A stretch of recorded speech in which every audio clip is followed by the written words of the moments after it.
रामपुर गांव में धर्मेश अपनी पत्नी भावना के साथ रहा करता था। रामपुर में बारिश न होने के कारण जमीनें सूख गई थी, जिसकी वजह से खेतों में अनाज पैदा नहीं हो पाता था, जिस वजह से धर्मेश अक्सर भावना से झगड़ा किया करता था। ओफो, आज फिर खाने में चावल ही बनाए हैं। आखिर मैं कब खाऊंगा अच्छा खाना? मेरी तो कुछ समझ में नहीं आ रहा है। आहा, बड़े आए अच्छा अच्छा खाना खाने वाले। अगर मैं 2 पैसे ना बचाऊं ना तो हमें चावल भी नसीब ना हो, समझे? नसीब? सब इस नसीब का ही तो खेल है। तुम्हारा बस नाम ही भावना रखा है परिवार वालों ने, लेकिन भावना तो तुम में जरा भी नहीं है। तुम चुपचाप खाना खाते हो या मैं खिलाऊं? कोई जरूरत नहीं है, तुम्हारे कड़वे वचन सुनकर ही मेरा पेट भर गया है। जा रहा हूं मैं, नहीं खाना मुझे ये खाना। धर्मेश बिना खाना खाए ही वहां से चला गया और अपने खेतों में जाकर काम करने लगा। काम खत्म करने के बाद उसे रंगा पहलवान दिखा। अरे रंगा भाई, कहाँ से आ रहे हो? बड़े खुश नजर आ रहे हो। और ये आम कहाँ से लेके आए? ये आम मैं पास वाली नदी से लेकर आ रहा हूँ।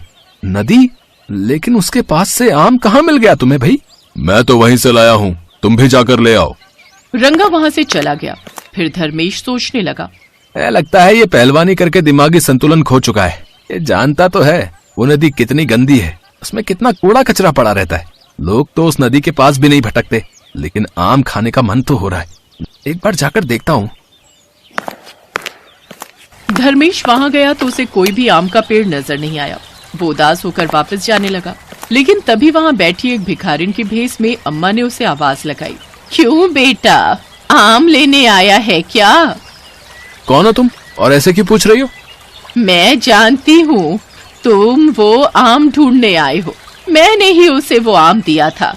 मैं तुम्हें तुम्हारी पसंद की चीज दे सकती हूँ, लेकिन उसके लिए तुम्हें पहले इस नदी की सफाई करनी होगी। फिर मुझे पेट भर खाना खिलाना होगा, और खासकर मक्के की रोटी और सरसों का साग। मेरे पास रोटी तक खाने के पैसे नहीं है और तुम्हें मक्के की रोटी चाहिए? इसका मतलब तुम्हारा हाल तो मुझसे भी बुरा है। ये कैसे बात कर रही हो अम्मा तुम? अच्छा चलो, जेब में 200 रुपए रखे हैं, चलो मेरे साथ, मैं तुम्हें तुम्हारी पसंद का खाना खिलाता हूँ। लेकिन उससे पहले मैं इस नदी की सफाई कर देता हूँ। धर्मेश ने उस नदी से पिन्नी, प्लास्टिक और कचरा निकालकर उस नदी को साफ कर दिया। धर्मेश उसे अपने साथ एक ढाबे पर लेकर गया, जहाँ उसने उस भिखारी अम्मा को पेट भर कर खाना खिलाया। वाह वाह, मक्के की रोटी और सरसों का साग, वाह वाह वाह, क्या स्वाद है। अच्छा अम्मा, ये बताओ, तुमने उस पहलवान को आम दिया था, तो अब मुझे क्या दोगी? इमली। तुम इस इमली को अपनी पत्नी के साथ मिल बांट कर खाना, और इसे खाने के बाद तुम इसके बीज को उस नदी के किनारे बो देना। फिर देखना क्या जादू होता है। वो अम्मा धर्मेश को इमली देकर चली गई। ये कैसी इमली है? कहीं वो अम्मा मुझे पागल तो नहीं बना गई और मुफ्त में खाना खाकर चली गई? धर्मेश उस इमली को लेकर घर गया। भाग्यवान, ये लो इमली, इसे खा लेना या इसकी सब्जी बना देना। इमली की कौन सी सब्जी बनती है? चलो इसे खा ही लेते हैं। थोड़ी तुम खा लो, थोड़ी मैं खा लेती हूँ। ठीक है। अच्छा, इसके बीज तुम फेंकना मत, मुझे दे देना, मैं इसे बो दूंगा। खेतों में कुछ बोना हो तो तुम्हें आफत आती है, और चले हो ये इमली बोने। वाह, आखिर तुम इतने मेहनती कब से हो गए? लो, फिर से तुम्हारा झगड़ा शुरू हो गया। लाओ ये बीज मुझे दो और तुम जाकर अपना काम करो। धर्मेश वो बीज लेकर चला गया और नदी किनारे उसने उस इमली को बो दिया। अगले दिन जब वो वहाँ आया तो उसने देखा उस नदी के पास एक बहुत बड़ा इमली का पेड़ लगा है। ये देख वो हैरान रह गया। फिर उसने जब उस इमली को तोड़ा तो उसमें से हीरे निकलने लगे। ये देख धर्मेश चौंक गया। हे भगवान, इतने सारे हीरे! ये तो चमत्कार हो गया, मैं तो माला माल हो गया। फिर धर्मेश उस अम्मा को ढूंढता है। कुछ देर बाद वो अम्मा उसके सामने प्रकट होती है। तुम कोई साधारण इंसान नहीं हो, बताओ कौन हो तुम? तभी वो अम्मा एक नदी देवी में बदल जाती है।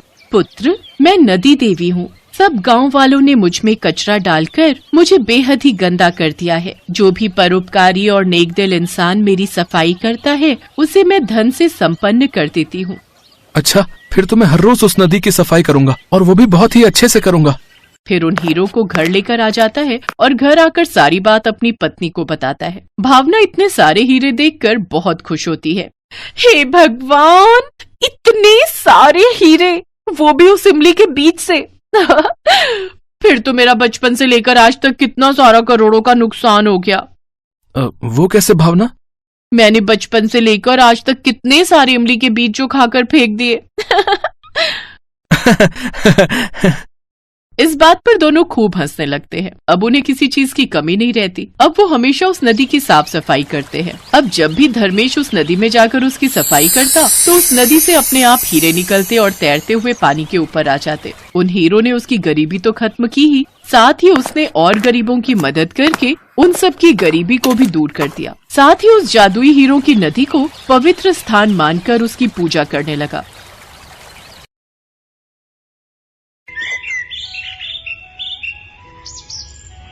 सोनपुर गांव में सोनिया अपनी सास कमला के साथ रहती थी। वो दोनों बेहद ही गरीब थीं। उनके पास राधा नाम की एक गाय थी जो दिन में 2 बार सुबह शाम दूध देती थी। उस गाय का दूध बेचकर ही उन दोनों का गुजर बसर हो पाता था। सोनपुर गांव में लगभग सभी ने नए जमाने को देखते हुए अपने पक्के घर बनवा लिए थे, लेकिन बेचारी गरीब सास बहू किसी तरह अपने पुराने और कच्चे घर में ही जीवन काट रही थी।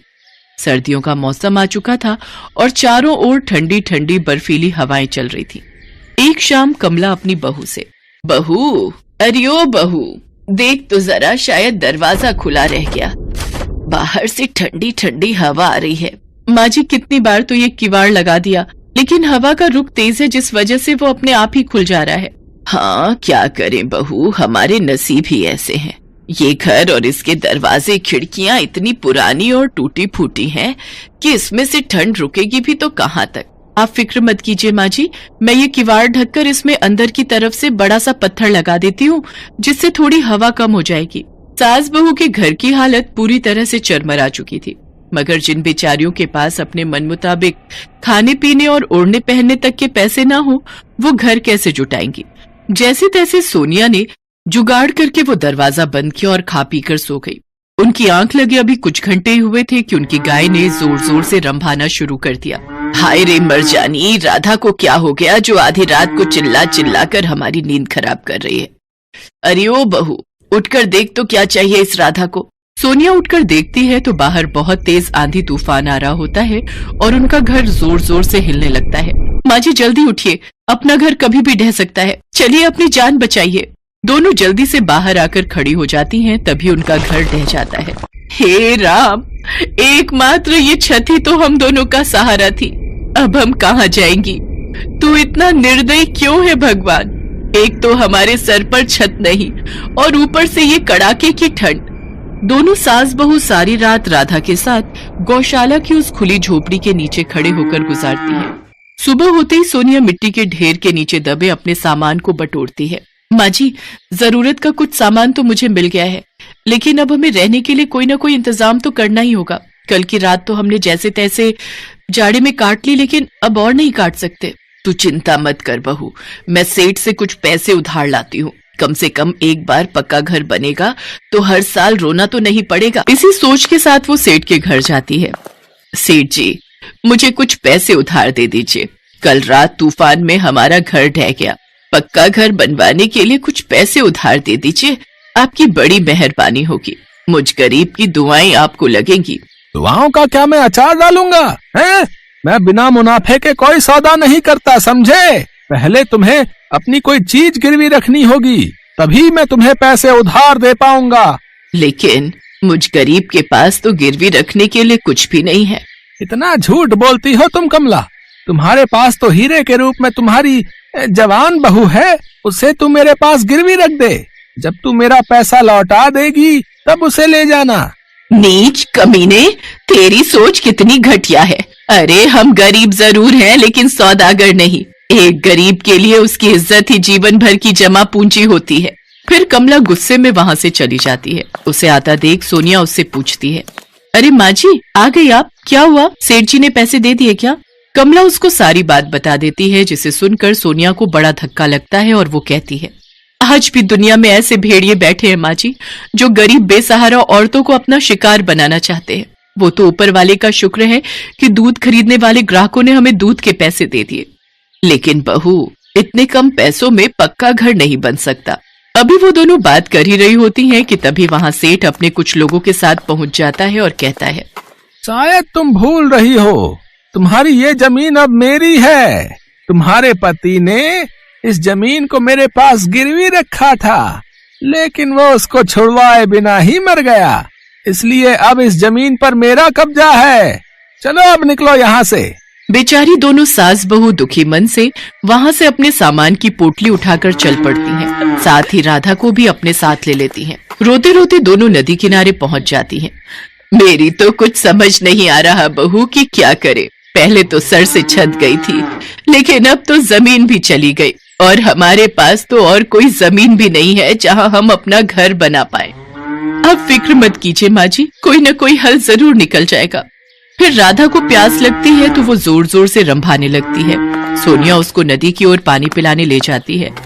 तभी रोते हुए सोनिया के आंसू नदी में गिर जाते हैं। उसके आंसू नदी में मिलते ही वहाँ नदी देवी प्रकट होती है, जो उनसे कहती है, तुम दोनों फिक्र मत करो बच्चों, अगर तुम्हारे पास घर बनाने के लिए जमीन नहीं है तो इस नदी पर तुम घर बना सकती हो। नदी पर घर? लेकिन यह कैसे मुमकिन है नदी देवी?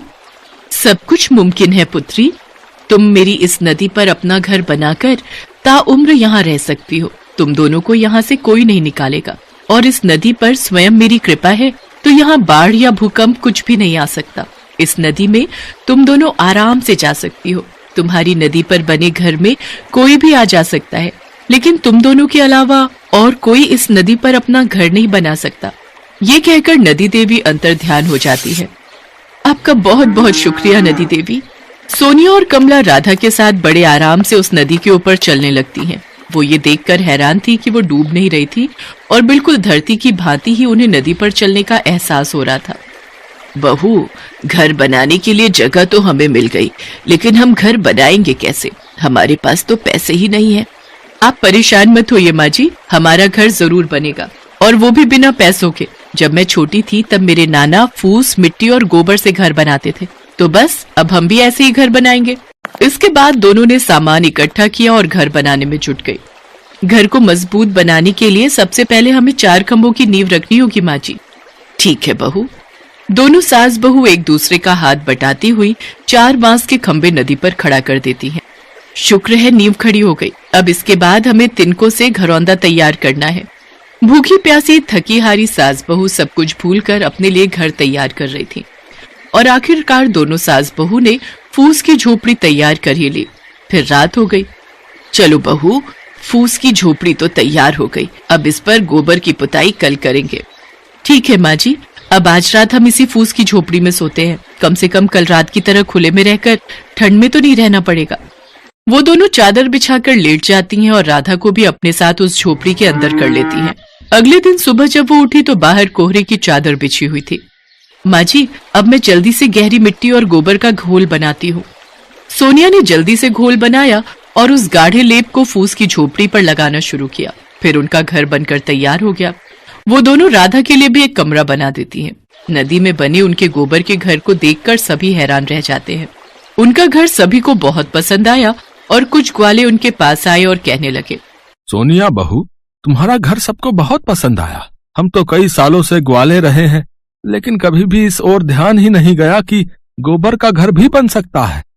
हाँ, हम सब चाहते हैं कि तुम हमारी गायों के लिए भी ऐसा ही घर बनाकर तैयार करो, और इसके लिए हम तुम्हें प्रत्येक गौशाला घर बनाने के 12,000 रुपए देंगे। दोनों सास बहू इसके लिए हामी भर देती हैं। कई दिन बीत जाने के बाद, ये देखिए माँ जी, आज गायों के बसेरे के लिए गोबर घर बनाकर हमने कितने पैसे इकट्ठे कर लिए। हाँ बहू, हमने तो ऐसा कुछ सोचा भी नहीं था कि इस तरह गोबर का घर बनाकर हमारे ऊपर जो बरसों की गरीबी का अंधेरा छाया हुआ है वो छट जाएगा। वो दोनों बातें कर ही रही होती हैं कि तभी हाथ में बैग लिए एक पढ़ी लिखी मैडम उनके पास आती है और कहती है, नमस्ते, क्या नदी में गोबर का घर बनाने वाली सास बहू आप ही हैं? जी कहिए मैडम, आप कौन है मैडम? मैं एक सरकारी मुलाजिम हूँ और मुझे यहाँ सरकार ने भेजा है। आपकी नदी में गोबर घर बनाने के आइडिया के लिए सरकार ने आपको पूरे 10 लाख का इनाम दिया है। इको फ्रेंडली एनवायरनमेंट और लोगों को अपनी पुरानी संस्कृति से जोड़ने के लिए आपकी जो ये पहल है, उससे हमारी सरकार बहुत खुश है। आपका बहुत बहुत शुक्रिया मैडम, आपकी बड़ी बड़ी मेहरबानी। इतनी बड़ी रकम देखकर सास बहू खुशी से झूम उठती हैं। बेशक ही उनकी गरीबी खत्म हो जाती है, लेकिन फिर भी वो रहने के लिए अपने गोबर घर को ही चुनती हैं, क्योंकि जो परिवर्तन गरीब के लिए खुशियां ला दे वो हमेशा उनके लिए खास रहता है। हेलो हेलो दोस्तों, कैसे हैं आप सब? हमारी कहानियाँ देखने के लिए हमारे चैनल को सब्सक्राइब कीजिए और हाँ, बेल आइकॉन पर क्लिक करना मत भूलिएगा।